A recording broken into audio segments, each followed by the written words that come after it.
Salut tout le monde, bienvenue dans cette nouvelle vidéo. Donc, on se retrouve enfin pour en terminer plus ou moins avec Demon Slayer. Voilà, avec l'arc de la bataille finale, hein, ou la forteresse de l'infini, comme ça va s'appeler pour la trilogie, hein. Pardon, ouais, j'ai une remontée dans la gorge. Euh, du coup, avant que je commence de parler du film, de l'arc, si vous êtes des anime only, ne regardez pas cette vidéo. Très simple, hein, voilà. Si vous êtes anime only, ne regardez pas cette vidéo. Si vous avez regardé, si vous avez juste vu le film euh, La Forteresse de l'Infini, en sachant que ça va être une trilogie, j'ai regardé à peu près où s'arrêtait le film, voilà, parce que sur Internet, sur Wikipédia, si on va sur la page en version anglaise, on peut avoir le détaillé global du film, contrairement à la version, la page française, quoi. Donc je sais à peu près où ça s'arrête.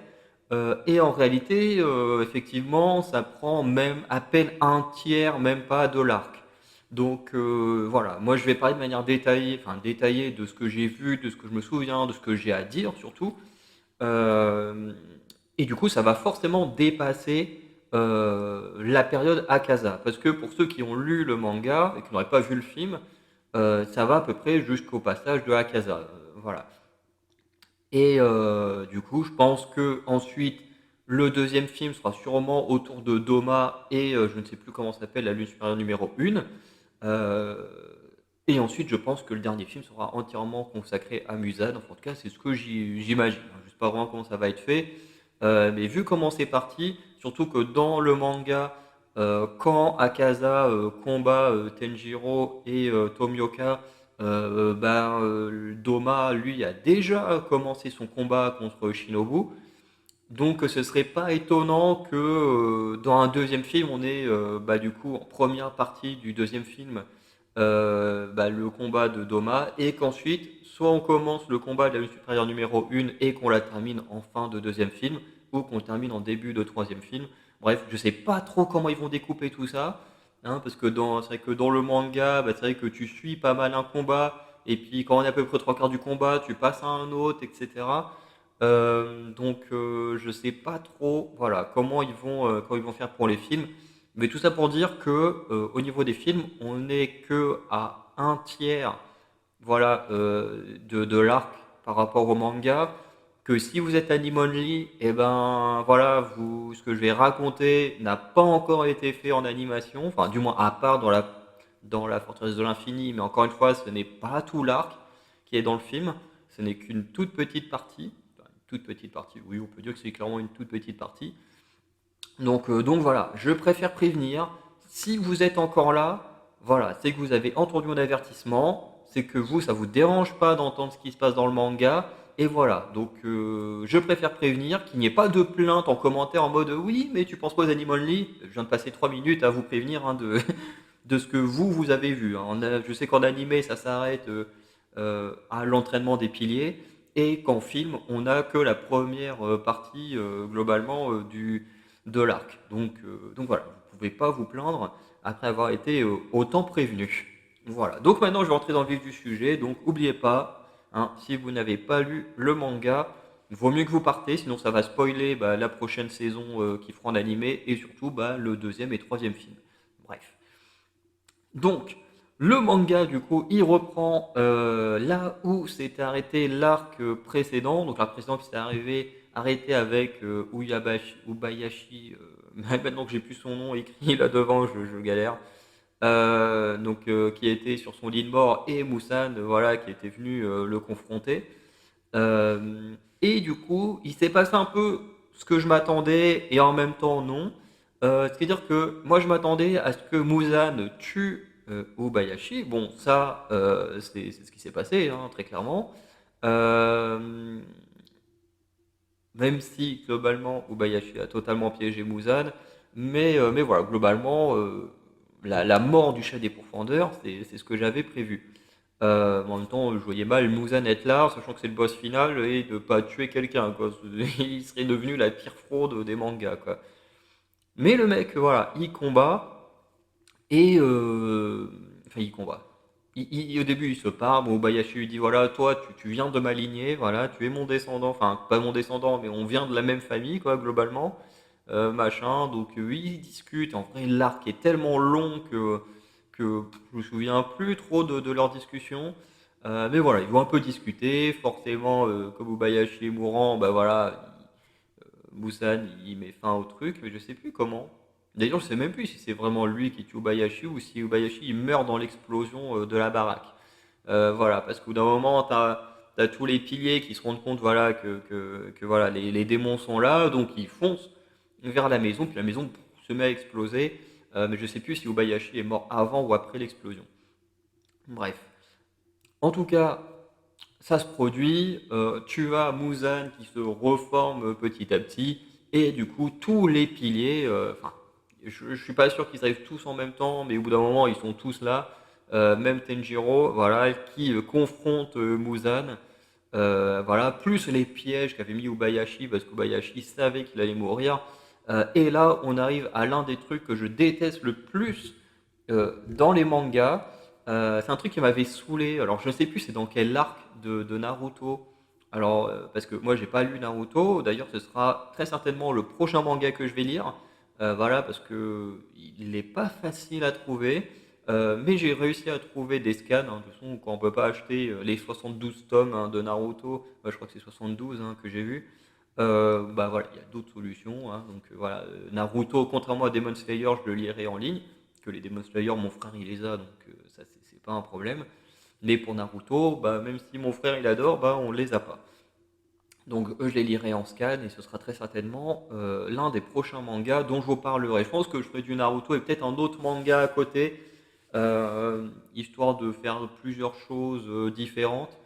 Parce que Naruto c'est quand même très long, donc si je peux faire du Naruto et un autre manga à côté un peu plus court, ça peut être sympa. Donc je verrai un peu comment je vais vous faire les trucs, mais ça fait des années que j'ai envie de lire Naruto, mais que bah, en vrai on le trouve quasiment pas en médiathèque ou en bibliothèque. En magasin, bah, quand les mangas commencent à être vieux, bah, on les trouve quasiment plus, ou on ne trouve pas la série complète, ou alors faut commander, machin, c'est très chiant. Puis bah, je me vois mal mettre de l'argent dans un manga où je sais même pas si ça va me plaire. Donc voilà. Euh, donc voilà. Je vais faire autrement. Donc pendant des années, j'ai cherché sur internet des scans de Naruto en français. C'était une grosse galère, mais j'ai enfin réussi à tomber dessus. Donc voilà, je vais enfin attaquer Naruto. Mais tout ça pour dire que Oraka, pendant un temps, il venait souvent dans ma chambre pour regarder Naruto sur Netflix. Hein, je crois que l'anime était sur Netflix pendant un temps. Et du coup, bah, souvent, quand moi je rentrais de mon service civique à l'époque, bah, moi je me foutais sur mon ordi et puis je faisais des trucs. Sauf que, bon, bah, en attendant que l'ordi s'allume, que je lance mes trucs et tout, bah, moi je voyais de temps en temps des passages de l'animé Naruto, avec lequel j'avais beaucoup de mal parce que le rythme, je le trouve vraiment pas ouf. Mais c'est pour ça que je veux lire le manga. Parce que, voilà, encore une fois, je l'ai déjà dit plein de fois, mais les animés, c'est clairement pas ma cam. Et, euh, et du coup, dans le cas de Naruto, à un moment donné, il y avait un passage où vraiment, je ne sais plus qui sont les personnages, et bon, si ça se passe dans le manga, quand je lirai le passage, ça me reviendra tout de suite.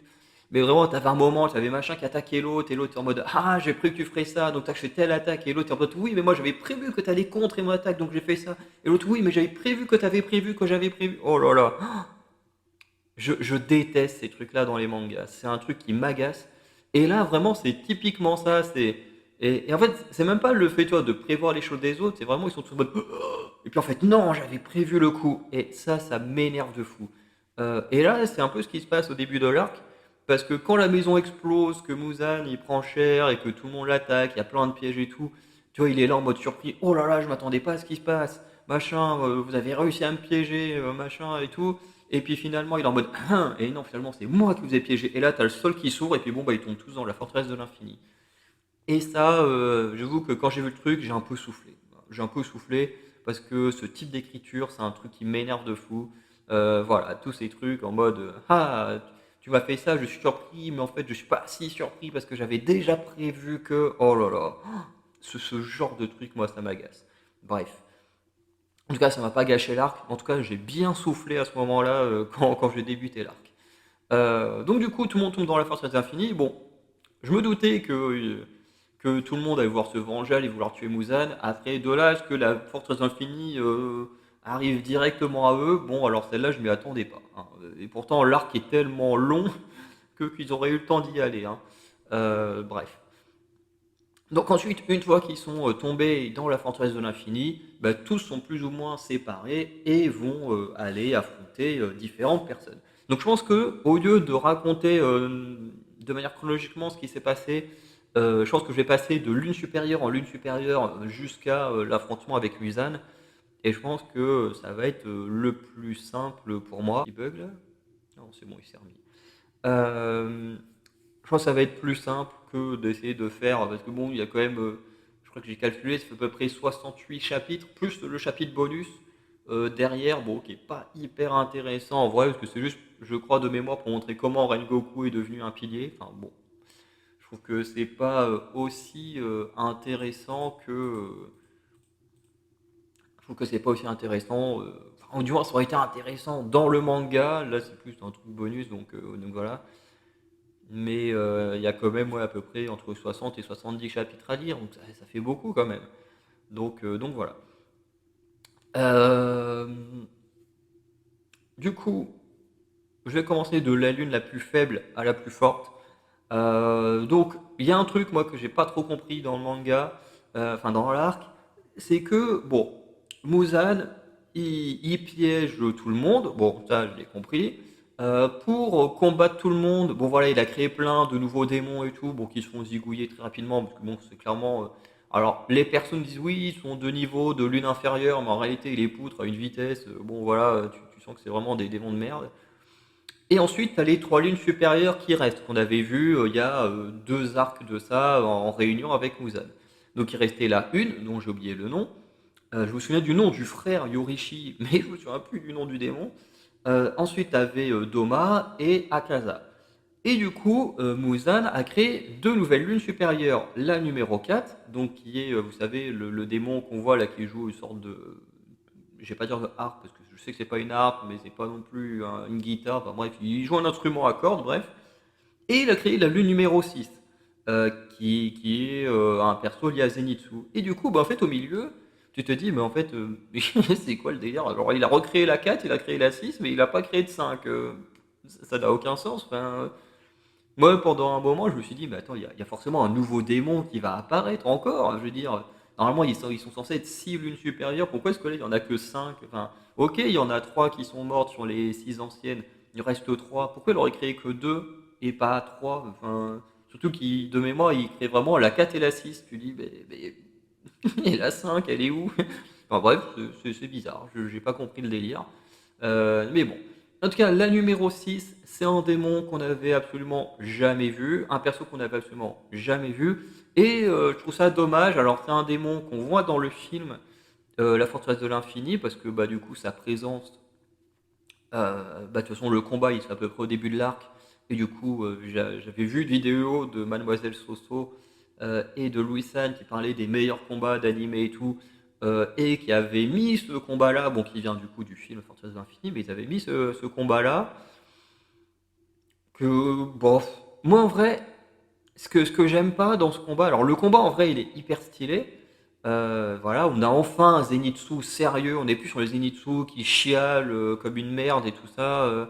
Donc ça c'est bien, et vraiment il est sérieux, il est en mode vengeance, parce que du coup, quand on l'a vu hyper sérieux dans l'arc précédent, en fait, on a appris qu'en fait, le papy qui l'a entraîné, en fait, il s'est suicidé parce que du coup, son ancien élève est devenu un démon. Parce qu'en gros, on apprend d'un coup comme ça qu'en fait, le grand-père n'a pas enseigné l'art du souffle de la foudre que à Zenitsu, mais aussi à un autre mec, et qu'en fait, bah, cet autre mec, voilà, qui a toujours été plus ou moins d'un côté jaloux de Zenitsu, parce que bah, Zenitsu voilà, était un peu plus proche du vieux, et qu'en plus il voyait Zenitsu un peu comme une merde parce qu'il savait faire que le premier mouvement du souffle de la foudre.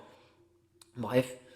Et du coup, bon bah voilà, le mec au bout d'un moment c'est devenu un démon, je sais plus trop pourquoi, mais d'un coup on te sort ça comme ça, voilà en fait Zenitsu il a pas appris tout seul, il y avait un autre mec avec lui, le mec est devenu un démon, le grand-père il s'est suicidé, et du coup bon bah voilà, Zenitsu et le démon s'affrontent dans la forteresse. Effectivement le combat va assez vite, et bon voilà, c'est sympa, mais en vrai, s'il y a bien un combat dont j'en ai un peu rien à foutre dans cet arc, c'est bien celui-là. Voilà. Honnêtement, j'en ai pas grand-chose à faire de celui-là. Parce que bon bah déjà Zenitsu je l'aime pas. Même si je le trouve plus cool ici que dans tous les arcs précédents. Mais de manière générale, je n'aime pas Zenitsu. Et puis ben quand tu nous fais un affrontement final entre Zenitsu et un démon, voilà, et que ce démon c'est censé être un ancien élève, un ancien camarade de Zenitsu, et que tu n'en as absolument jamais entendu parler, qui sort de nulle part, bah je suis désolé, mais j'en ai pas grand chose à foutre non plus. Hein. Encore une fois, le combat il est cool. Zenitsu il montre qu'il est beaucoup plus fort, voilà, parce qu'il a créé son propre mouvement de mémoire, il en a créé un qui n'existe pas. Je crois qu'il va même trancher plusieurs fois la tête de l'autre avant qu'il crève, parce que je sais même plus comment il meurt. Pour vous dire à quel point je n'avais rien à faire de ce combat-là, qui en plus est assez expéditif, hein, je crois qu'il fait que deux trois chapitres, peut-être 4 allez, 5 avec les flashbacks et tout. Mais je crois qu'il est vraiment pas très long. Hein, quoi. À côté, tu as des combats qui durent au moins une dizaine de chapitres. Celui-là, il est vraiment assez expéditif. Mais c'est pas plus mal. Hein. Pour moi, comme j'ai dit encore une fois, je suis pas fan de Zenitsu. Donc pour moi, c'est vraiment pas plus mal. Mais le combat reste sympa. C'est deux anciens élèves qui s'affrontent. Voilà, c'est plutôt cool. On a un Zenitsu sérieux. Bon, voilà. C'est sympa. Mais voilà, ça va pas beaucoup plus loin que ça. Ensuite, avec la lune numéro 4 ou 5. Hein, voilà. De toute façon, dans tous les cas, il en manque une. Hein. Donc le joueur là qui fait de la gratte à moitié là, donc lui c'est un démon, donc qui du coup n'a pas de pouvoir de la faute comme le précédent. Ce démon là, globalement, c'est un démon qui, comment dire, avec son instrument, en fait, il permet de modifier tout l'environnement de la forteresse de l'infini. C'est-à-dire qu'il peut déplacer n'importe qui, n'importe où, notamment à un moment donné, quand tu as le pied de la roche et le pied de la brume qui court, ben pouf, il décale le pied de la brume vers la lune numéro 1, bah, du coup, qui est l'ancêtre je crois que c'est Tokito, hein, Tokito, un truc comme ça, le pied de la brume. Donc voilà, la lune numéro 1, en fait, c'est son ancêtre. Donc voilà, automatiquement, l'autre avec son instrument, bah, il peut envoyer n'importe qui où il veut. Euh, mais il n'aura pas spécialement de combat plus que ça. C'est-à-dire qu'en fait, ce démon-là va affronter Kanroji et Iguro, donc pilier de l'amour et pilier du serpent là. Du coup, tous les deux vont l'affronter, mais ils vont jamais réussir vraiment à l'atteindre, parce qu'en fait, quoi qu'il fasse, en fait, ce démon-là, comme il peut modifier tout son environnement, bah en fait, il le modifie pour qu'on ne puisse pas s'approcher de lui. Donc voilà. Au final, c'est un peu plus tard où c'est. Comment il s'appelle? C'est pas Yoshiro? Non. Oh putain, là, oula, en disant ça, je vais me perdre dans les noms. Il y a Yurisho. Non, oh putain. Yushiro. Non, oh la vache. Yushiro, je crois que c'est le frère du pied de la lune numéro 1, mais comment il s'appelle l'autre? Le démon de Tamayo. Oh putain, j'ai oublié son nom à lui. Le démon de Tamayo.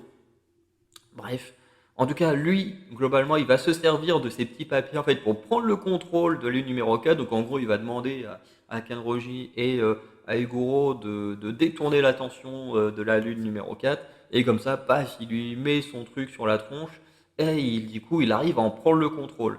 Le problème, c'est qu'en prenant le contrôle, bah, il va donner des mauvaises informations à Muzan et aux autres démons, et voilà, qui vont du coup prendre un peu plus de confiance, et voilà, en se disant, tiens, il y a deux piliers là qui sont morts, c'est bon, on est bien.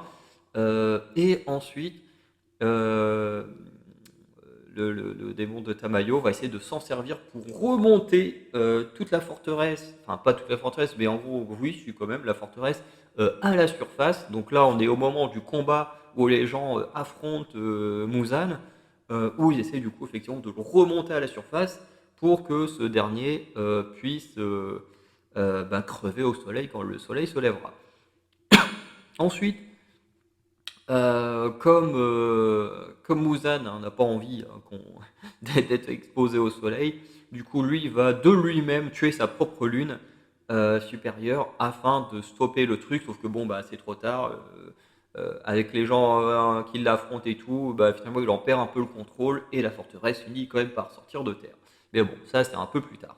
Donc voilà, la lune numéro 4 n'aura pas vraiment un vrai combat, elle se fera tuer par son propre maître. Et voilà. Ensuite, on a la lune numéro 3, donc Akaza. Donc Akaza qui lui euh, va affronter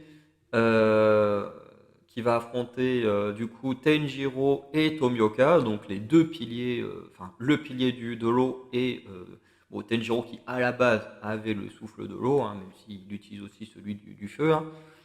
Mais voilà. Donc, tous les deux vont affronter Akaza. On va avoir un super combat. Je ne vais pas rentrer plus dans les détails, mais c'est vrai que le combat est vraiment pas mal. Hein. Ils y vont à fond.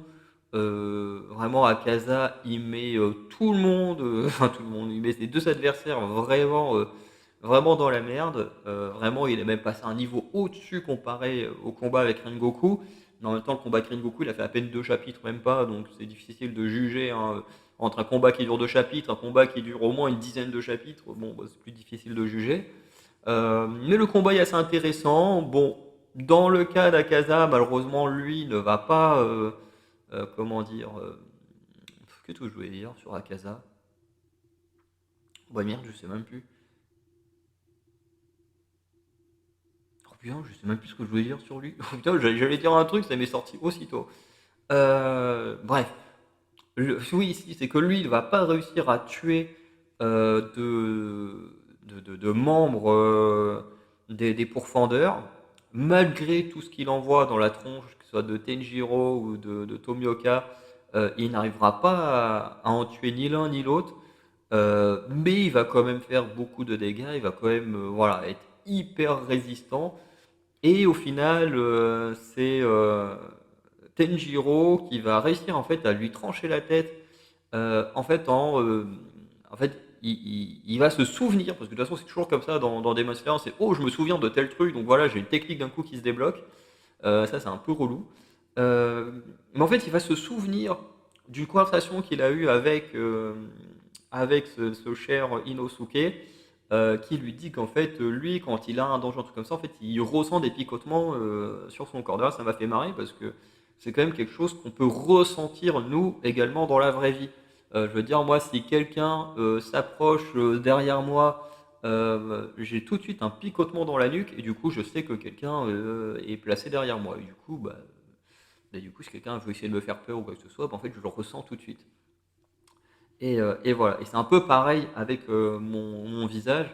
C'est que quand je me promène, souvent quand j'ai de la musique, j'ai souvent tendance à être concentré et puis à pas faire attention entre guillemets à ce qu'il y a sur ma route. Et du coup, bah, je me suis jamais pris de poteau quoi que ce soit parce que bah, quand je m'en approche, j'ai quelque chose qui globalement me prévient, toujours une sensation, un truc qui me dit hop là, lève la tête et hop là, je contourne. Ou des fois j'ai une sensation juste là au niveau du nez et qui fait que je sens qu'il y a un truc qui est très proche de mon visage. Mais du coup, j'ai trouvé ça amusant parce que c'est des choses que nous, on ressent réellement. Alors, je sais pas si tout le monde ressent ces choses-là, mais c'est quelque chose qu'on peut tous ressentir. Donc, je trouve ça assez amusant que là, ça serve dans un combat. Voilà.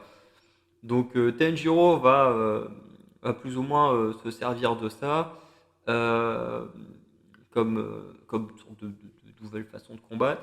Il va également réussir à débloquer le monde de l'invisible. Alors, je crois que c'est contre. Ouais, c'est même sûr que c'est contre lui, qui permet globalement de voir à l'intérieur des gens, enfin de voir, enfin c'est assez particulier comme vision. Alors je ne sais plus réellement si c'est si c'est grâce à Inosuke ou si c'est parce qu'à un moment donné il a un flash de Yushiro, donc du coup le frère de la numéro 1 qui avait failli vaincre Muzan. Donc voilà, donc je sais plus à quel moment, mais bon, il débloque ça aussi, qui va en fait ça va pas lui permettre de voir comment on bat Akaza, mais en fait ça lui permet de découvrir comment fonctionnent les pouvoirs d'Akaza, euh, parce qu'en fait, Akaza, il a débloqué également ses sens, un peu comme Inosuke, mais au max. Et ce qui fait qu'en fait, il peut ressentir toutes les attaques et les esquiver, les machins. Et c'est pour ça qu'Akaza, il est ultra balèze. Sans compter la boussole qu'il a au sol, qui lui donne également beaucoup d'indications sur les attaques ou les choses comme ça de ses adversaires. Et du coup, quand Tenjiro il voit tout ça, ça lui permet de comprendre les techniques d'Akaza. Par rapport à ce que Inosuke, la conversation avec Inosuke, il comprend aussi que s'il arrive à stopper son esprit sanguinaire et tout ça, bah, il pourra passer inaperçu et réussir à trancher la tête d'Akaza. Et d'ailleurs, je crois que c'est comme ça que ça se passe. Euh, je sais qu'il y a un démon qui meurt comme ça, enfin qui meurt, qui se fait trancher la tête comme ça. Je crois que c'est Akaza, qui à un moment donné fait une attaque particulière, qui combat Tomioka parce qu'il pense que Tenjiro est mort, alors qu'en fait Tenjiro a juste fait entièrement disparaître son esprit d'avoir envie de le tuer, son esprit meurtrier, hein, voilà. Et en fait, du coup, grâce à ça, en fait, il se rend pas compte que Tanjiro est encore en vie. D'ailleurs, là, tu as vraiment la plus grosse connerie de Tanjiro qui se met à crier le nom d'Akaza, alors que Akaza ne captait même plus que Tanjiro était en vie. Ça, je trouve ça un peu con, parce qu'en vrai, tu te ramènes, clac, tu lui tranches la tête, et puis c'est bon, c'est fini. Le mec est tellement puissant que c'est bon, tu la fais pas à la loyale quand le mec il peut te buter à chaque coup de poing, quoi. Bon, bref. Donc au final, ils arrivent à lui trancher la tête, sauf que quand il tranche la tête, et ben en fait, euh, Akaza essaye de faire repousser sa tête et tout, un peu à la façon de Muzan. Du coup, voilà, il force pour essayer de revenir, et finalement, Akaza en fait, il va plus ou moins se suicider de lui-même, puisqu'on va avoir un flashback d'Akaza qui globalement voilà était un jeune un peu fouteur de merde, un jeune bagarreur, tout ça, voilà, qui a eu pas mal de problèmes, au point où en fait on apprend que ces tatouages là sur les bras notamment sont liés à ses crimes, voilà, des vols, des choses comme ça. Du coup, il a été tabassé des tonnes de fois, enfin bref, il a pris extrêmement cher, jusqu'au jour où voilà, où il va rencontrer un chef de dojo qui va décider de le prendre sous son aile, voilà, et en le prenant sous son aile pour notamment s'occuper de la maladie de sa fille et comment dire, d'apprendre encore plein de trucs sur les arts martiaux. Donc voilà, au fil des années, Akaza, du coup, il s'est amélioré dans sa vie, voilà, en se sentant beaucoup mieux, voilà, avec cette fille qui se sent mieux, avec qui, voilà, Akaza était à deux doigts d'avoir une vie paisible, puisque bah, du coup, il avait la main de la fille pour se marier, la permission de se marier, et il allait obtenir les terres du, euh, du maître du dojo, jusqu'au jour où, je ne sais plus pour quelle raison, Akaza était parti faire un truc, et du coup, on lui apprend que voilà, le maître du dojo et sa fille ont été empoisonnés, parce que bah, comme personne peut les battre eux deux à la loyale, bah, du coup, ils ont décidé de s'en débarrasser autrement. Donc ils ont empoisonné l'eau du puits, du terrain, et puis bah voilà, le maître du dojo et la fille sont morts.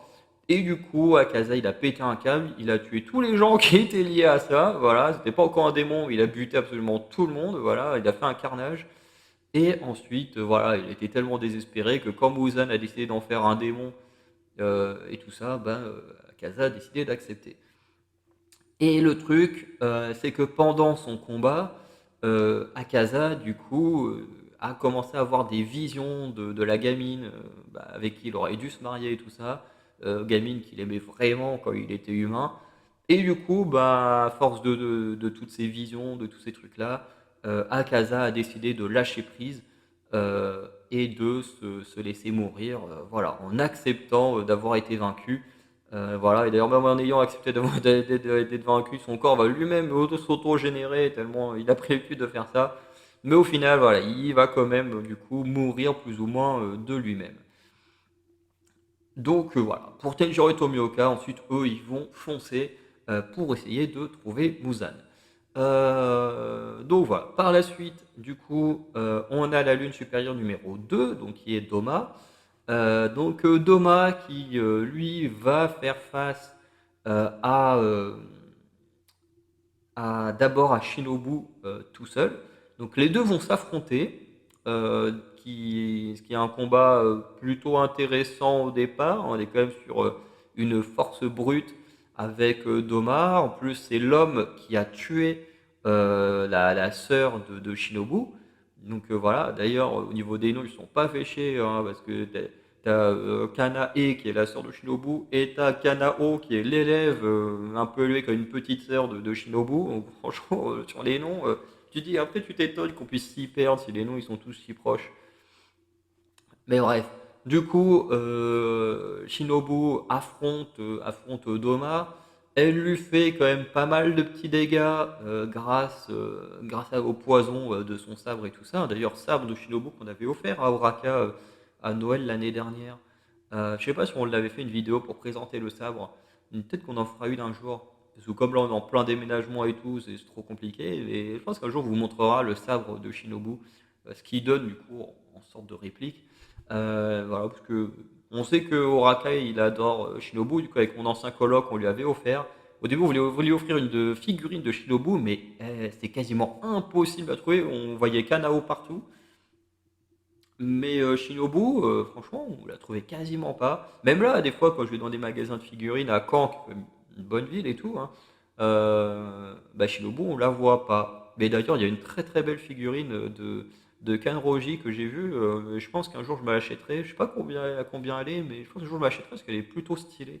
En plus, c'est Kanroji qui combat contre la lune supérieure numéro 4 ou 5. Euh, vous savez, celui qui est minuscule, qui se subdivise en plein, là, puis qu'à la fin, quand il regroupe tout le monde, il a des sortes de monstres en bois ou je sais pas quoi. Là. Du coup, la figurine reprend un peu ce Kenroji dans ce combat-là, et vraiment, la figurine est vraiment stylée, donc je pense qu'un jour, je l'achèterai. Mais bon, quand ce sera le cas, de toute façon, je vous la montrerai en vidéo. Mais voilà. Mais Shinobu, extrêmement dur à trouver en figurine, en tout cas en magasin. Je pense que sur internet ça doit être plus facile. Et moi j'aime pas trop acheter sur internet. Enfin, sauf quand j'ai vraiment pas le choix. Mais comme là on avait le sabre sous la main, j'ai dit bon allez, on va lui offrir son sabre. Donc on vous montrera un jour le sabre de Shinobu. Et du coup, Shinobu, elle le confronte, voilà.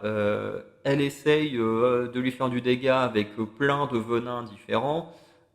Et on remarque que sur Oldoma, ça fait pas grand-chose. Il assimile à chaque fois chacun des venins et tout. Il finit du coup par affronter, enfin pas par affronter, mais par tuer Shinobu. Voilà. Hein, ça, de toute façon, je l'avais call dans la vidéo précédente. À partir du moment où Shinobu disait à Kanao comment faut tuer Doma, alors même si pour nous c'était ellipsé, hein, ce qui est plutôt logique hein, pour garder du suspense sur le combat, mais à partir du moment où Shinobu apprenait à Kanao comment tuer Doma, c'était obligé que Shinobu meure face à Doma et que du coup ce soit Kanao qui lui tranche la tête. Donc voilà, c'était de la pure logique. Et effectivement, quand Doma est en train d'assimiler Shinobu, en train de la bouffer, c'est là qu'intervient Kanao, voilà, qui découvre, voilà, celle qu'elle considère comme une grande sœur en train de se faire bouffer par Doma. Et d'ailleurs, voilà, qui n'a pas buté que la grande sœur de Shinobu, on apprendra qu'il a vaincu quelqu'un d'autre. Donc ensuite, on a un combat assez stylé entre Kanao et Doma. D'ailleurs, ce combat-là m'a fait regretter que le mangaka n'utilise pas tant que ça Kanao, parce qu'en vrai, elle est stylée. Et en vrai, sans mentir, je crois que en termes de personnage féminin du manga, je pense que Kanao, c'est vraiment le personnage que je préfère. Parce que Nezuko, en vrai, j'en ai rien à foutre. Hein. Nezuko, elle est vraiment là, plus pour le fan service et tout ça, en mode petite meuf toute mignonne, machin. Parce que je sais pas, il y en a qui adorent ça. Moi, c'est pas mon délire. À côté de ça, t'as Kenroji qui est un peu la Nami de Demon Slayer, voilà, avec son gros décolleté, décolleté. Bref, Shinobu, bon bah voilà, ouais, sympa, mais voilà. Et Kanao, franchement, c'est celle que je trouve la plus stylée, quoi. C'est celle qui commence, voilà, en fait, elle commence à un stade, et en fait, je trouve qu'elle a une très belle évolution. Où d'abord, elle est juste en mode spadassin, j'écoute tout ce qu'on me dit, machin, j'entraîne les autres parce que je suis plus forte que les autres, donc voilà, je les entraîne, je les réentraîne et tout, parce qu'en vrai, Kanao, c'est qu'il les a entraînés avant qu'ils aillent au train de l'infini. Donc, bon, elle n'était pas toute seule, il y avait Aoi et d'autres gamines, mais voilà, Kanao a quand même beaucoup aidé. Elle avait des très bonnes capacités, mais elle avait un peu cette peur d'aller sur le terrain, de mémoire. Puis elle avait aussi ce côté où elle obéissait aveuglément, jusqu'à ce que Tenjiro lui fasse comprendre que, ben voilà, t'es pas obligé de que obéir aux ordres, tu peux aussi faire tes propres choix. Chose qu'elle a plus ou moins commencé à mettre en action à partir du quartier des plaisirs, même si finalement on ne la reverra pas tant que ça après. Voilà, mais il y a tout cet attachement qu'elle a pour Tenjiro. D'ailleurs, moi je pense que si Tenjiro, parce que par rapport au chapitre final, on voit que Tenjiro a une descendance. Pour moi, je pense que c'est très clairement avec elle qu'il a dû avoir de la descendance. En tout cas, c'est ce que j'imagine. En tout cas, ce serait très triste que ce soit des enfants de Nezuko et Zenitsu, hein. Mais bref. En tout cas, moi je pense que voilà, ils auraient pu créer une petite relation entre les deux. Et puis, bah, tu as ce combat contre Doma qui va aller méga stylé de fou. Et je dirais, je l'ai même trouvé plus stylé que Shinobu. Voilà. Après, Kanroji, elle est très stylée aussi. Après, Shinobu, elle a ses trucs à elle, mais c'est vrai que je sais pas, je suis un peu moins fan de Shinobu. Voilà. Bon, Nezuko encore moins, surtout dans cet arc où elle aura servi à que dalle, quoi. Bref. En tout cas, bref, qu'est-ce que je voulais dire? Donc oui, Kanao confronte Doma, elle résiste plutôt pas mal à Doma, notamment parce que bah, elle a eu les instructions de Shinobu. En plus, Shinobu, en affrontant Doma, bah, elle a assimilé plein d'informations et du coup, bah, grâce à toutes ces informations, ça lui a permis, bah, du coup, au moment où Doma est en train de la bouffer, bah, avec quelques langages des signes, hein, voilà, de transmettre les informations à Kanao. Donc, du coup, elle pouvait plus facilement euh, faire le combat. Après, un truc un peu agaçant dans Demon Slayer hein, qui va arriver, là j'en parle là, mais qui va arriver très très régulièrement dans chaque combat, à part celui de Tenjiro Tomioka, et encore, des fois, quand tu penses qu'il y en a un qui est KO, paf, il réapparaît pour protéger l'autre, machin. Mais encore là, quand c'est un combat comme ça, bon, ça va. Sauf que là, par exemple, tu as un moment donné où, bon, bah voilà, tu crois comment dire, merde, j'arrive plus à parler. Tu crois que Kanao va mourir, et puis là, plaf, t'as Inosuke qui sort du sol. Bon, enfin voilà, enfin qui dit au contraire qui tombe du toit, enfin du plafond, bref. Bon, là, il nous dit, ah ouais, c'est bon, ouais, les corbeaux m'ont donné la bonne info, donc bon, tu sais que les corbeaux l'ont mené là. Mais vraiment, quasiment chaque fois que quelqu'un est sur le point de mourir, toujours que quelqu'un d'autre qui apparaît, clac, in extremis, machin, bon, ok. Au bout d'un moment, c'est un peu redondant quand dans chaque combat, voire même plusieurs fois par combat, ça arrive. Bon, au bout d'un moment, on commence à plus y croire hein, que les gens ils peuvent crever au combat, quoi.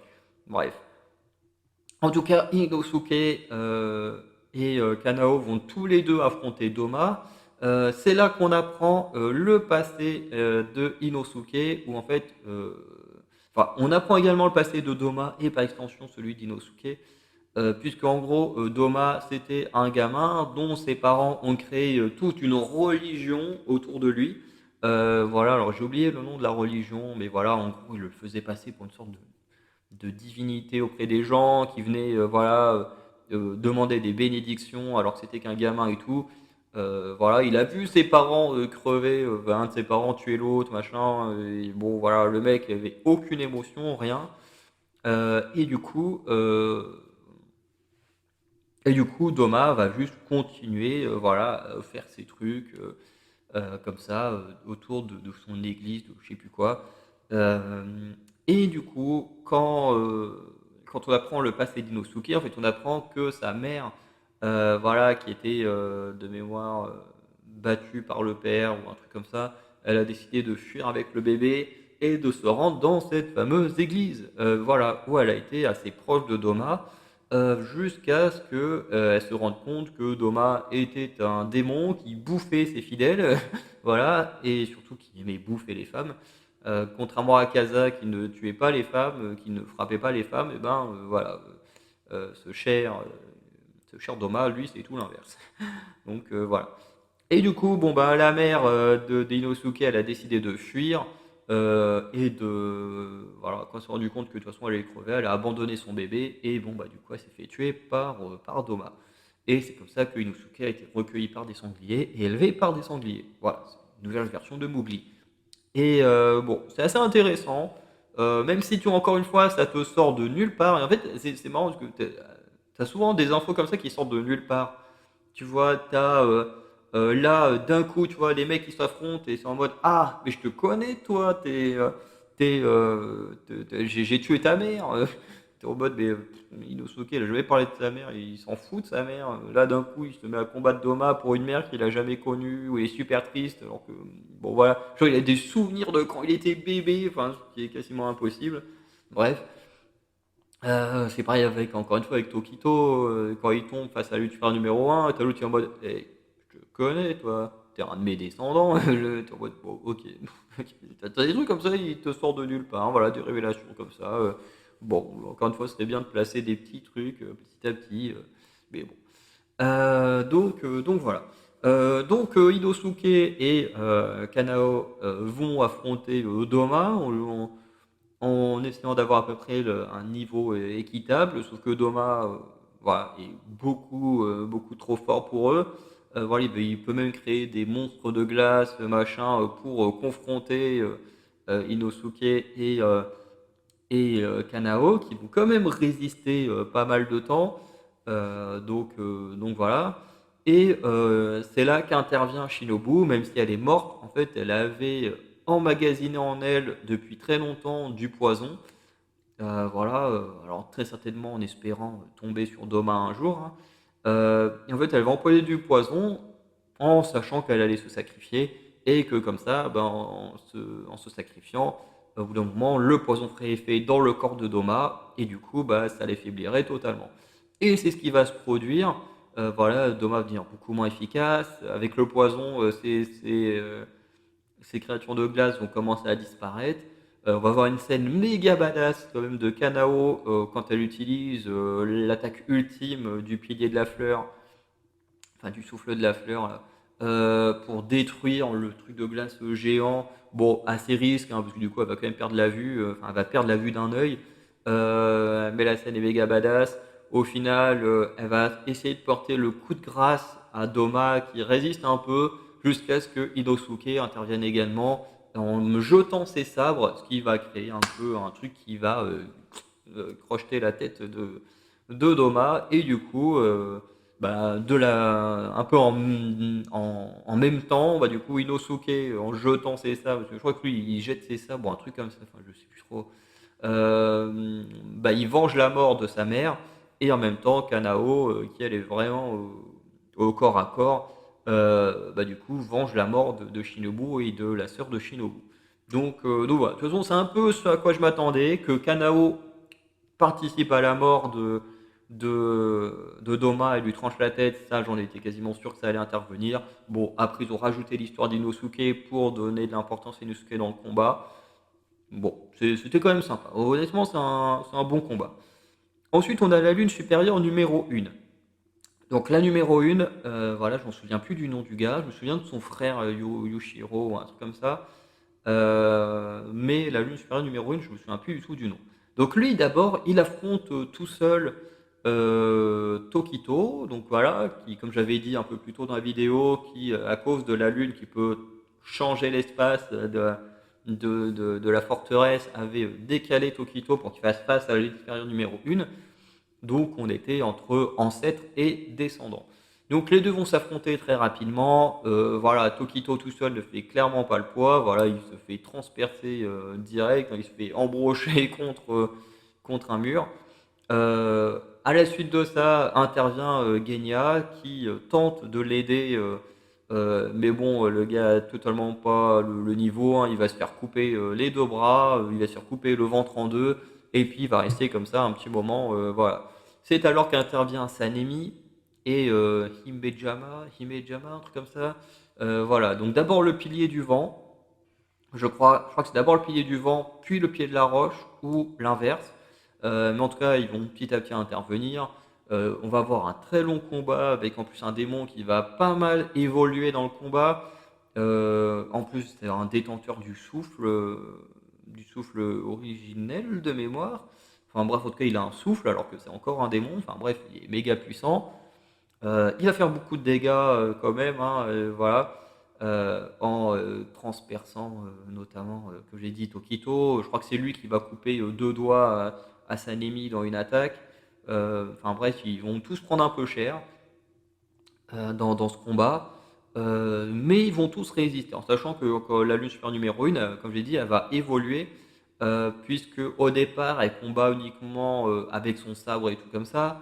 Ensuite, son sabre, elle va obtenir des petites lames en plus, comme ça.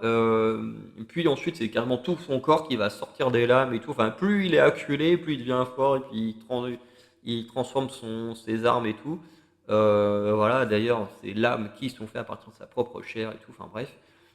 Et voilà, donc il va combattre un peu tout le monde comme ça, parce que forcément Tokito, qui était accroché au mur avec son épée, finalement il va réussir à se décrocher, et voilà. De l'autre côté, pendant le combat, en fait, je sais plus qui précisément, mais ils avaient réussi à casser l'épée de la lune numéro 1. Ils avaient également réussi à lui couper une petite mèche de cheveux à un moment donné en voulant lui mettre un coup. Et du coup, Genya, quand Tokito va un peu reformer, rapprocher tous ses membres pour qu'il se reforme, il va lui donner tous ces trucs-là à bouffer, ce qui du coup va donner beaucoup plus de puissance à Genya en forme démoniaque. Donc voilà, donc ils vont continuer tous à combattre un petit moment. Même si au final, bah, il y en a un qui va mourir dans ce combat, et c'est Genya qui à un moment donné va être carrément coupé en deux comme ça. Voilà, bon, qui aura le temps de dire adieu à son frère, mais du coup qui va mourir comme ça. À côté de ça, les trois piliers, eux, bah, ils vont affronter le numéro 1 pendant un long moment, jusqu'à ce qu'ils arrivent à le vaincre, euh, grâce au pouvoir sanguinaire de Genya et bah, leur résistance, leur combat, et surtout bah, parce que aussi la Lune supérieure numéro 1 va finalement finir également par accepter plus ou moins son sort, hein. Donc voilà, donc il va finir par être décapité par une association, hein, du pouvoir du vent et de la roche. Quand ils réussissent à faire mettre leur lame rouge, hein, de mémoire, c'est comme ça qu'il se fait décapiter à un moment donné. Et voilà. Et du coup, on a le flashback du personnage, hein, voilà, personnage qui, en fait, toute sa vie a détesté son frère jumeau. Euh, donc voilà, frère jumeau, voilà, qui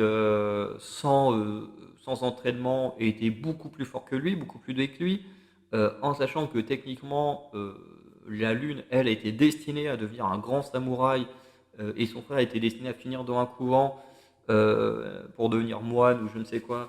Et au final, quand son frère a montré son talent en un seul combat, bah, du coup, leurs familles ont changé d'idée. Ils ont fait bon, bah, finalement, toi, tu vas au couvent et toi, tu deviens samouraï. Ce qui fait que ça l'a dégoûté. Voilà, il a toujours détesté son frère. Au final, son frère, lui, quand il a vaincu son entraîneur, entre guillemets, il a détesté ça. Donc, il a décidé voilà, de ne pas devenir samouraï et de fuir. Donc, finalement, la lune a pu continuer sur le même chemin. Voilà, et il n'a pas revu son frère pendant pas mal d'années. D'ailleurs, pour lui, les meilleurs moments de sa vie, c'est quand il ne voyait pas son frère. Voilà, qui lui rappelait toujours à quel point il était beaucoup plus faible que ce dernier. Euh, et du coup, comment dire, Après ça, à un moment donné, il va tomber sur un démon qui va détruire toute son escouade. Et c'est à ce moment-là que son frère réapparaît pour tuer le démon avec une facilité. Donc voilà, les deux vont devenir pourfendeurs de démons, machin. Euh, mais au bout d'un moment, voilà, la lune, elle en a marre, voilà, d'être toujours dans l'ombre de son frère, que son frère soit toujours plus fort, plus stylé, plus tout mieux que lui. Voilà. Et au final, voilà, à nouveau, lui va décider de devenir un démon et il reverra son frère que 60 ans plus tard, où là, tous les deux vont s'affronter et son frère va quasiment être à deux doigts de le tuer en un coup, quasiment, voilà, il va quasiment lui trancher la gorge d'un coup. Et finalement, en mettant toute l'énergie dans cette attaque, son frère va mourir d'une crise cardiaque. Voilà. Et du coup, la Lucifer numéro 1 est encore en vie uniquement pour ça. Et encore une fois, il va se sentir humilié parce que, bah, en fait, malgré toute la puissance qu'il a accumulée en tant que démon et tout ça, ben, malgré tout, son frère restait toujours plus fort que lui et est mort uniquement parce que son corps ne tenait plus à cause de la vieillesse. Alors, il y a aussi cette idée que la marque, hein, tu en meurs avant tes 25 ans. Bon, au final, on voit qu'ils sont plusieurs à avoir survécu avec. Donc, bon, voilà. Cette info-là, je sais pas vraiment pourquoi ils l'ont donnée, parce qu'au final, on te dit, tu es censé mourir à ça, mais tu as eu une exception à l'époque. Aujourd'hui, tu en as plusieurs. Enfin, voilà, c'est. Bon, je comprends pas trop l'idée de cette info-là, mais bon, voilà. Euh, donc voilà, et du coup, bon, bah voilà. Au final, là, le numéro 1 a fini par mourir, et voilà, ça a juste toujours été quelqu'un voilà, de jaloux, voilà, qui se sentait inférieur à son frère, et qui finalement bah, finira quand même par mourir en pensant que, voilà, avec les siècles et tout ça, il pensait pouvoir faire mieux que ça. Donc voilà, le combat était stylé. Le mec est méga badass, hein, encore une fois. Les combats des trois lunes supérieures, en vrai, elles sont quand même vraiment, vraiment très, très cool à lire. En animation, moi, je pense qu'elles peuvent donner un très, très bon truc. De toute façon, on verra avec les films. Mais voilà, j'aurais dit tout ça rapidement, hein, parce qu'en réalité, c'est des combats qui durent des dizaines de chapitres. Mais en même temps, des dizaines de chapitres, juste avoir des gens se taper dessus, bon, il n'y a pas non plus grand chose à dire. À part les flashbacks où là, il y a un peu plus d'infos, quelques infos de combat avec des gens qui meurent, hein. Bon, là, dans ce combat-là, c'est Genya qui meurt. Mais voilà. Euh, parce que le pilier de la brume, je me souviens plus, c'est le pilier. Ah si, attends, mais le pilier de la brume, je crois qu'il meurt aussi dans ce combat-là, de ses blessures. Ah, je sais plus s'il meurt là ou après contre Muzan, mais je crois qu'il meurt là aussi. J'ai plus l'info. Enfin, je m'en souviens plus. Et ensuite, on a Muzan. Voilà. Donc, le combat contre Muzan, donc, il commence dans la forteresse de l'infini, hein, où forcément la plupart des survivants vont finir par lui tomber dessus. Mais les survivants parmi les piliers et Tenjiro. Alors, au départ, d'ailleurs, Muzan est dans un cocon pour se régénérer. Dans le cocon, il va d'ailleurs tuer Tamayo qui l'avait piégé voilà, avec ses pouvoirs. Voilà, qui du coup a fait pas mal d'effets négatifs sur lui. Donc il va se rendre compte petit à petit dans le combat. Donc au début, voilà, il va sortir du, euh, du cocon, il va tuer tous les spadassins qu'il croise, voilà, qui vont lui permettre de se régénérer et de devenir méga fort. D'ailleurs, la forme finale de, euh, de Moussane est plutôt stylée, je trouve, hein, voilà. D'ailleurs, je me demande si la forme finale a été. Non, je pense que, en vrai, je pense que s'ils veulent faire un bon cliffhanger à la fin du deuxième film, il faut que l'on voit la forme finale de Muzan juste à ce moment-là et qu'il cut pour le troisième film. Ce sera hyper rageant parce qu'il faudra sûrement attendre 2-3 ans avant d'avoir la fin. Mais en vrai, je pense que c'est la meilleure idée. Bref, mais la forme finale avec toutes les bouches un peu partout sur son corps et tout, elles sont un peu stylées. D'ailleurs, il va même en ouvrir d'autres à certains moments, entre une au niveau du torse, une au niveau de la tête. Enfin bref, bon, il est plutôt stylé, Muzan, avec en plus ces sortes de fouets là dans le dos et tout. Enfin bref, voilà, il a plein de pouvoirs. Donc du coup, il combat un peu tout le monde. Hein, voilà, d'abord la fortune de l'infini. Ensuite, quand il perd un peu le contrôle, ils sont tous éjectés. Et là, bah, le groupe à 1 heure et demie. Ils doivent le maintenir pendant 1 heure et demie enfin, à l'extérieur pour que le soleil le tue. Donc au début, ils vont tous l'affronter, plus ou moins. D'abord les piliers et Tenjiro. Ensuite, il y a également Inosuke, Zenitsu et Kanao qui vont intervenir, notamment avec les petites feuilles pour être invisibles et tout, à l'œil comment il s'appelle, de Musan. Donc ils vont tous l'affronter petit à petit. Le combat en vrai, il est assez stylé. Mais en vrai, ce qui est dommage avec Musan, c'est qu'il n'y a pas grand chose à raconter. La seule chose qu'on sait, c'est que voilà, c'est devenu un démon. Euh, je sais même plus pourquoi il est de si, parce qu'il avait tué un docteur et tout. On a juste appris au début de l'arc qu'il faisait partie de la famille d'Uyabayashi là.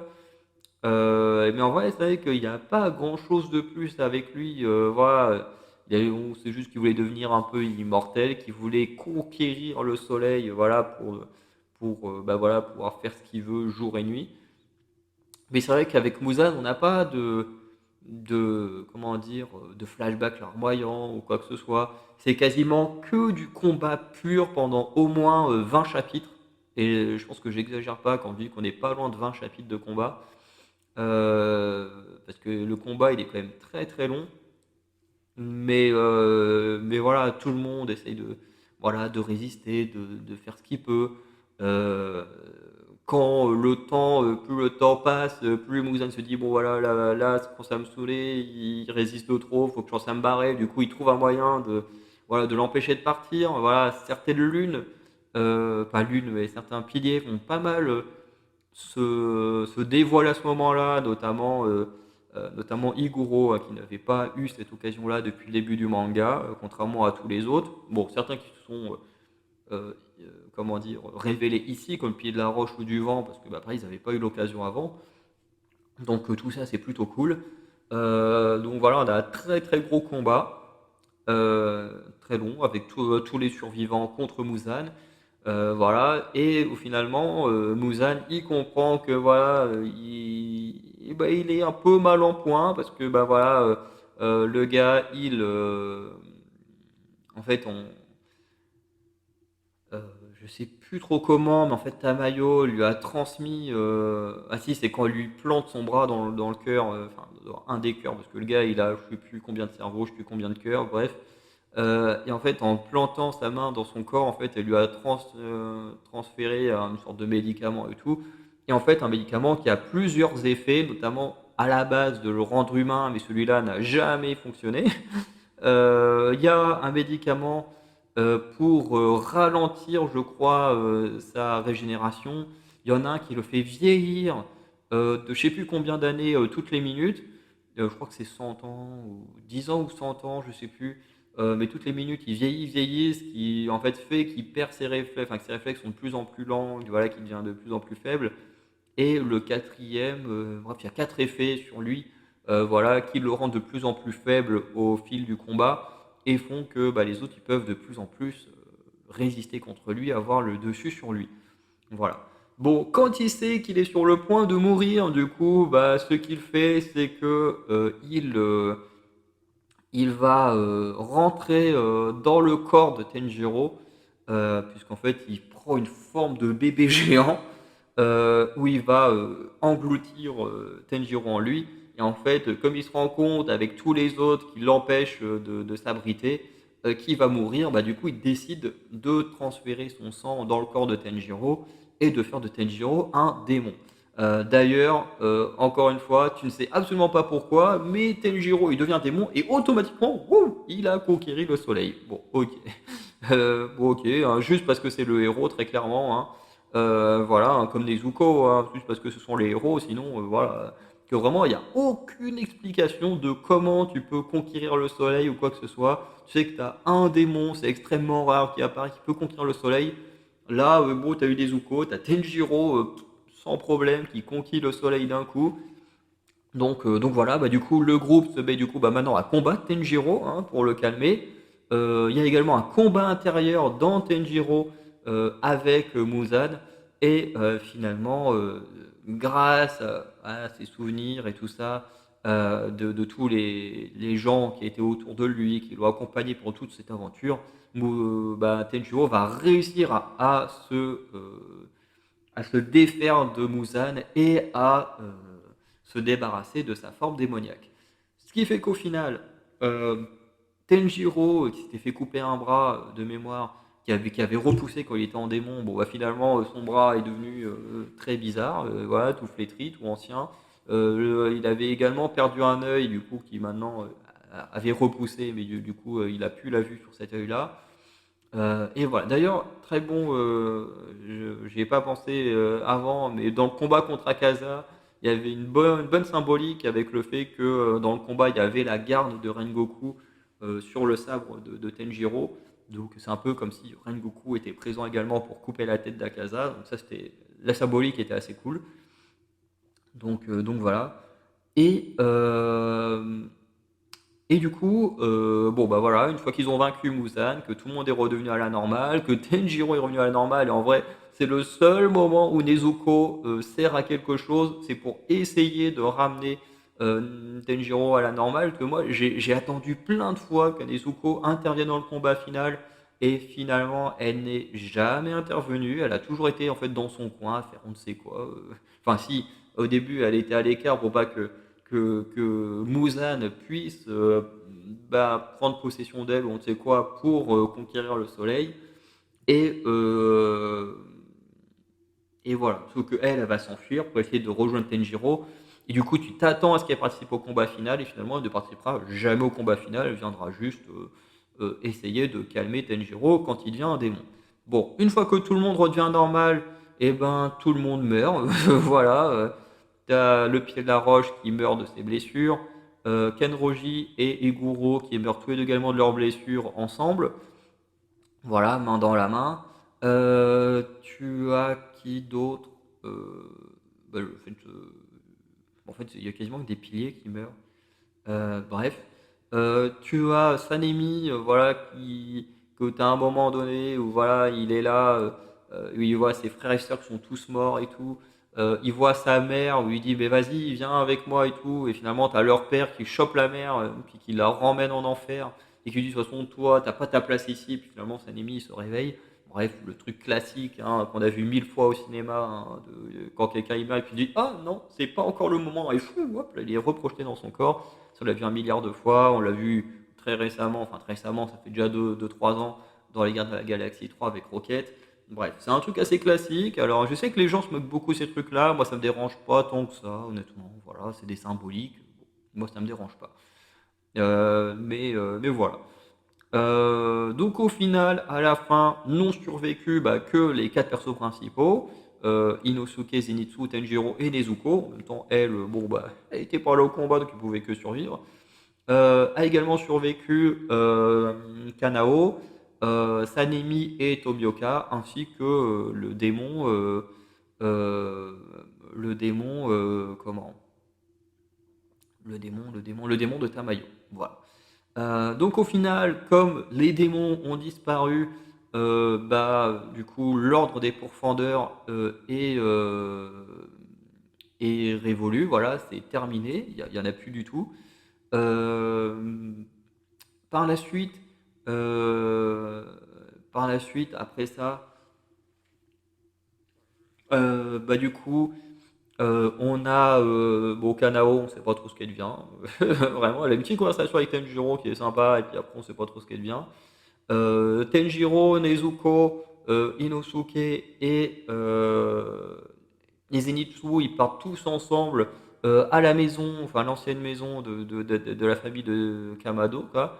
Et puis bon bah on les voit un petit peu vivre là-bas sur deux trois cases, et puis bah voilà, le manga s'arrête ici. Voilà. En fait non, il s'arrête pas ici. Du moins l'histoire de ces personnages-là s'arrête ici, puisqu'en fait on fait un bond dans le temps pour le dernier chapitre dans le présent, où on voit la réincarnation de la plupart des personnages qu'on a connus. Hein, voilà. Je me souviens à un moment donné qu'il y a Kenroji et Iguro, enfin leur nouvelle version, qui sont tous les deux ensemble. Voilà. T'as juste le héros, en fait enfin le personnage principal hein, dans le présent, qui est en mode, eh mais t'as tel machin, c'est la réincarnation de trucs, et lui c'est la réincarnation de trucs et de trucs. Et au bout, bon, du coup, tu vois un petit peu rapidement, voilà, les réincarnations des personnages dans le présent. Voilà, les personnages, même eux ici, ressemblent tous quasiment à ceux de l'époque. Voilà. Et finalement, si on avait par moment un narrateur extérieur, ben, en fait, on se rend compte que c'est tout simplement parce qu'en fait, l'histoire. Alors, on a des moments de l'histoire racontés par Tenjiro, voilà, tous les personnages présents, mais des fois, quand on a un point de vue extérieur, en fait, c'est point de vue raconté par la personne qui lisait les histoires de leur famille, et notamment bah, de la guerre entre les pourfendeurs et les démons. Bref, je ne sais pas trop quoi penser de cette fin. Voilà, moi je pense que j'aurais préféré que le manga se termine réellement avec Tenjiro et tout ça. Ce chapitre dans le futur, enfin du moins dans notre présent à nous, franchement je le trouve pas nécessaire. Je trouve qu'il est pas incroyable comme chapitre. Alors c'est cool hein, de voir la réincarnation de tous les personnages, même si en réalité il y a que Iguro et Kenroji qui en parlaient de réincarnation, de voilà, si on était réincarné en humain, est-ce qu'on serait encore ensemble, machin. Bon, pour eux, voilà, ça fait un peu sens, pour les autres, voilà, en vrai, pas trop, parce qu'ils en ont jamais parlé. Donc voilà, c'est sympa, mais je trouve que c'est pas nécessaire plus que ça. Voilà. Je pense que le chapitre, il n'existerait pas, que ce serait tout aussi bien, quoi. Voilà. Moi, ce que j'aurais plus préféré, c'est qu'on me dise, bah voilà, qu'est-ce que deviennent les persos principaux après la guerre des démons, parce qu'en réalité, on sait pas trop. Sanemi, Tomioka, bon, ok, l'ordre des profondeurs est terminé, il n'y a plus de piliers, il n'y a plus de machin. Mais qu'est-ce qu'ils sont devenus après ça? Qu'est-ce qu'ils ont décidé de faire de leur vie? Pareil avec Tenjiro, Nezuko, Zenitsu et Inosuke, ils partent vivre dans la maison des Kamado, leur ancienne maison. Mais qu'est-ce qu'ils ont fait après ça? Qu'est-ce qu'ils ont construit après ça? Pareil pour Kanao, qu'on imagine très certainement être resté au domaine papillon pour prendre la place de Shinobu, même s'il n'y a plus de piliers, plus de profondeur, il y a quand même toujours des gens qui ont besoin d'être soignés de maladies ou on ne sait quoi. Donc voilà, et en fait le truc c'est qu'on peut que imaginer ce que comment dire, ce que deviennent les personnages. Comme on voit qu'il y a une descendance, on peut que imaginer à peu près ce qui a pu se passer. De toute façon, en sachant que la seule meuf qui reste hein, de vivante, c'est Kanao. Donc on peut imaginer que Tenjiro et Kanao ont eu des enfants ensemble, ou que Zenitsu et Nezuko ont eu des enfants ensemble, ce qui fait beaucoup plus peur que Tenjiro Kanao. Qui en plus, on a toujours eu des petites pistes hein, qui montrent que ces deux-là auraient pu finir ensemble. Mais, euh, mais voilà, en tout cas, j'aurais préféré avoir un chapitre voilà, où on nous montre ce qu'ils deviennent. Tu vois, même si c'est genre quelques années plus tard, une fois qu'ils sont adultes, tu vois, j'aurais préféré qu'on nous fasse un chapitre où on nous montre ces choses-là plutôt que bah, ce qu'on a eu à l'heure actuelle. Voilà. En tout cas, c'est mon avis personnel. Hein. Euh, bref. Donc voilà. En tout cas, pour moi, je vais m'arrêter là. L'arc était vraiment très cool, un peu très long, enfin un peu long comparé aux autres arcs qui étaient soit très très courts, après ils sont devenus un peu plus longs, mais voilà, un peu plus long, mais bon, voilà, quand même assez respectable. Et puis là, on passe carrément au double pour la fin. Donc voilà, tu passes d'arcs qui font même pas 10 chapitres à des arcs qui font à peine une dizaine de chapitres à deux arcs qui font environ 30 chapitres, à un arc qui en fait presque 70, tu te dis, wow, là, en termes de structure, c'est pas terrible, terrible. Hein. Ça se ressent dans les combats et les flashbacks sont beaucoup plus longs sur le dernier arc que sur les précédents. Mais voilà, en tout cas, ça reste quand même une bonne lecture. Les combats sont très cool, surtout contre les trois lunes et contre Muzan. Enfin, les trois lunes principales et Muzan, hein, qui étaient vraiment très très cool, très stylé. Voilà, il y a plein de moments hyper badass, hyper cool à suivre. Voilà, mais, euh, mais c'est quand même un petit peu long par rapport à la structure de base du manga, quoi. Mais en tout cas, ça resterait quand même un arc plaisant, plus que certains autres arcs que j'ai pu lire précédemment. Voilà. Donc, je vais m'arrêter là. N'hésitez pas à liker, à vous abonner, à me dire en commentaire, vous, ce que vous avez pensé de cet arc, la bataille finale. Et on se dit à très bientôt pour une nouvelle vidéo, notamment parce que je vais faire un petit bilan global de Demon Slayer. Si, d'ailleurs, un tout petit détail aussi, je viens de repenser au chat, là, le sorte de petit chat démon. Pareil, encore une fois, ça c'est un problème de Demon Slayer, on en reparlera dans le truc final, enfin, dans le bilan final. Des trucs qui sortent de nulle part. À un moment donné, quasiment tout le monde est quasiment KO. T'as un chat, un petit chat qui apparaît, qui lance des sortes de seringues sur tout le monde, et hop là, ils sont tous reboostés. Tu dis, mais arrêtez, arrêtez. Ça, c'est un truc de fou. On parlera aussi hein, du pouvoir des sentiments. Hein. Voilà, parce que les gens se moquent beaucoup de Fairy Tail, hein, mais Demon Slayer, honnêtement, c'est quand même beaucoup, beaucoup de pouvoir de l'amour, de l'amitié, hein, qui permet de gagner les combats. Donc voilà. Moi, ça me dérange pas, honnêtement. Moi, ça me dérange pas. Hein. Fairy Tail n'est pas un manga qui me dérange. Mais ça me fait marrer de voir les gens qui crachent sur Fairy Tail et qui adorent les mangas qui font exactement la même chose, quoi. C'est quand même hyper hypocrite de la part de ces gens-là. Mais comme c'est facile de cracher sur Fairy Tail, bah, tout le monde le fait. Tu vas se moquer des gros boobs de Lucie, alors qu'à côté, t'as une meuf comme Ken Roji, hein, qui a carrément le gros décolleté comme ça aussi. Enfin, ouais, c'est quand même pas foufou hein, de cracher sur des mangas quand à côté vous adorez des mangas qui font exactement la même chose. Alors, oui, ok, hein, je suis d'accord que quand même Demon Slayer est quand même moins fanservice que Fairy Tail. Mais ça n'empêche pas que t'as un perso qui est quand même là juste pour ça. Hein. Voilà. Bref. Donc voilà, on va s'arrêter là et on se retrouve très prochainement pour le bilan final de Demon Slayer. Voilà, donc je vous souhaite une bonne journée, une bonne soirée, je vous dis à très bientôt. Ciao.